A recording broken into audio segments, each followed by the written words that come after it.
قید حیات و بند غم اصل میں دونوں ایک ہے. موت سے پہلے آدمی غم سے نجات پائے کیوں؟ یہ انسان کا مقدر ہے، یہ تو ہو کر رہنے والی شے. غم تو رہے گا، صدمہ رہے گا.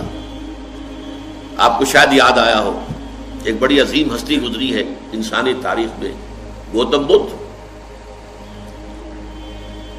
کپل وستو کا شہزادہ، at the prime of his youth, 30 برس کی عمر.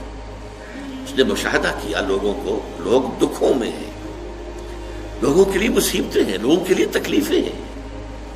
ایک اندھا آدمی دیکھا اس نے چلتا ہوا جو ٹھوکر کھا کے گرا اس کے نگاہوں کے سامنے. اس نے سوچا یہ کیا ہو رہا ہے، کیوں ہے یہ اندھا کیوں ہے؟ کسی کو اندھا پیدا کر دیا جاتا ہے، پیدائشی اندھا.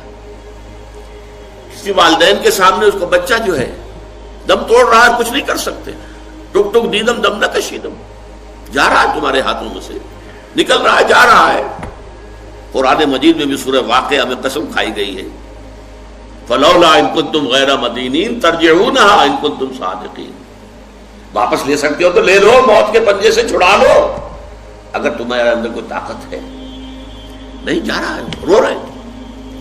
یہی وجہ ہے کہ پھر وہ اس فکر میں یہ دکھ کیوں ہے انسان کا مقدر، اس کا سبب تلاش کرنے کے لیے پھر اس سے نکلنے کا راستہ کیا ہے، اس سے نجات کیسے ہوگی، نروان کیسے ملے گا.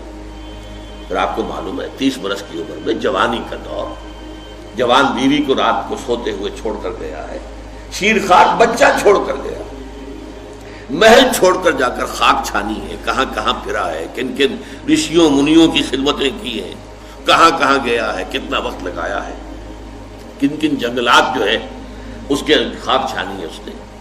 بہرحال اسے کیا ملا کیا نہیں ملا یہ میں اس سے بحث نہیں کرتا، اس لیے کہ ظاہر بات ہے کہ وہ حضرت مسیح علیہ السلام سے بھی قبل کی شخصیت ہے، اور اکثر لوگوں کی تعلیمات بگڑ گئی ہیں. حضرت مسیح علیہ السلام کی تعلیمات اگر قرآن مجید ہمیں نہ بتائے تو ہمیں کیسے معلوم ہو کہ ان کی اصل تعلیم کیا تھی. عیسائی جس مسیح کو ماننے والے ہیں اس مسیح کو تو ہم نہیں مانتے، اللہ کا بیٹا تو ہم نہیں مانتے، لیکن اگر قرآن مجید واضح نہ کرتا تو ہمیں کیسے معلوم ہوگا.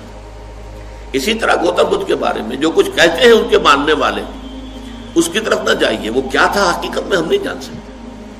لیکن یہ ضرور ہے کہ اس کے فلسفے کا جو مین تھیم ہے سروم دکھم، all is pain, all is suffering, all is agony. سروم دکھم، درد ہی درد ہے، رنج ہی رنج ہے، غم ہی غم ہے. قید حیات و بند غم اصل میں دونوں ایک ہیں. موت سے پہلے آدمی غم سے نجات پائے گا. لیکن اس اعتبار سے اگر آپ غور کریں گے تو چلیے انسان حیوانات کی صف میں آ گیا بس، لیکن نہیں، انسان کی ہیومن ٹریجڈی کا نقطہ عروج بالکل ایک اور ہے. مرنے کے بعد پھر اٹھایا جائے گا، پھر جواب طلبی ہوگی. کیا کرتے رہے زندگی بھر؟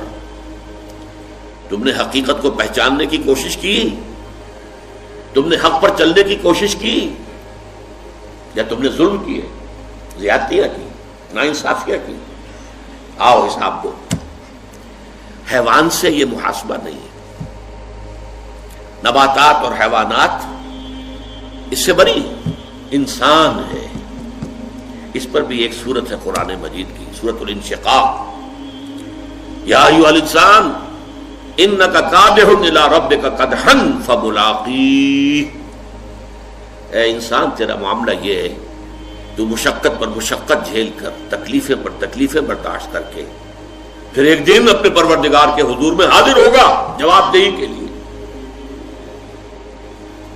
ثم لتحسبن بما تعملون، حضور کی ایک خطبے میں جو الفاظ آتے ہیں، واللہ لتموتن کما تنامون، خدا کی قسم تم سب مرو گے جیسے کہ ہر روز شام کو سو جاتے ہو، رات کو سو جاتے ہو.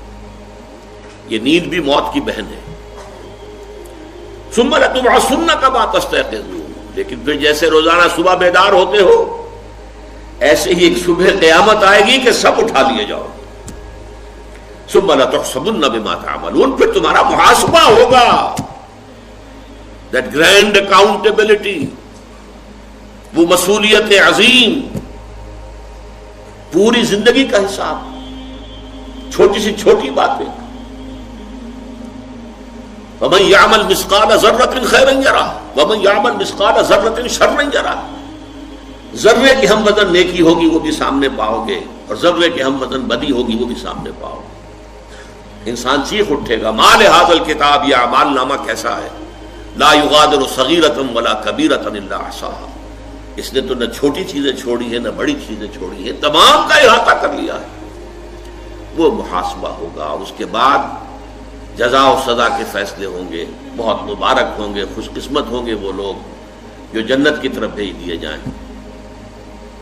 وسیق الذین اتقوا ربهم الى الجنة زمرا اللهم ربنا اجعلنا منهم اللهم ربنا اجعلنا منهم اللهم ربنا اجعلنا منهم. اور کتنے بدبخت ہوں گے وہ، خسران عظیم. وسیق الذین کفروا الى جہنم زمرا، وہ کافر جو ہے وہ لے جائیں گے، گروہ درو گروہ لے جائے جائیں گے جہنم کی طرف، ان میں جھونک دیے جائیں گے. یہ ہے وہ مرحلہ کہ نوع انسانی کے گرے سرسبد. حضرت ابوبکر کے بارے میں آتا ہے رضی اللہ تعالی عنہ، اس احساس کے تحت کہ ایک روز اللہ کے سامنے کھڑے ہونا ہے محاسبے کے لیے. ایک عجیب کیفیت میں کہا کرتے تھے کاش کہ میں درخت پر چہچہاتی ہوئی ایک چڑیا ہوتا جس سے کوئی محاسبہ نہیں ہے، حساب کتاب نہیں ہے. کاش کہ میں گھاس کا ایک تنکا ہوتا جس سے کوئی حساب کتاب نہیں ہے، وہ سوکھ جاتی ہے تو آگ میں جلا دی جاتی ہے، بات ختم ہو جاتی ہے، حساب کتاب نہیں. کہنے والا کون ہے؟ ابو بکر صدیق رضی اللہ تعالی عنہ. قرآن مجید بھی کہتا ہے سورہ عما یتساءلون جو ہے اس میں یہی تو لفظ آیا ہے. آخری آیت کیا ہے؟ یقول الکافر یا لیتنی کنت ترابا، ہائے کاش کہ میں مٹی ہوتا، شرف انسانیت مجھے حاصل نہ ہوا ہوتا. اور فارسی میں ایک شاعر نے کہا ہے کیفیت کیا ہوگی کہ ہر انسان کہے گا مرا کاش کہ مادر نہ زادے، کاش کہ میری ماں نے مجھے کبھی جنا نہ ہوتا. یہ ہے وہ ذالک هو الخسران المبین ان الانسان لفی خسر. یہ ہے ہی ستا اٹھ کے کوئی نہیں خوش ہوتا،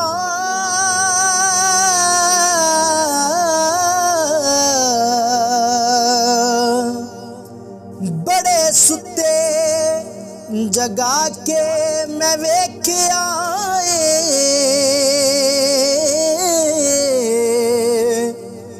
کتے جیا نہیں کوئی وفادار ڈٹھا،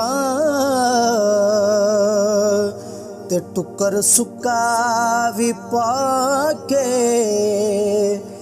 ویکھ آئے.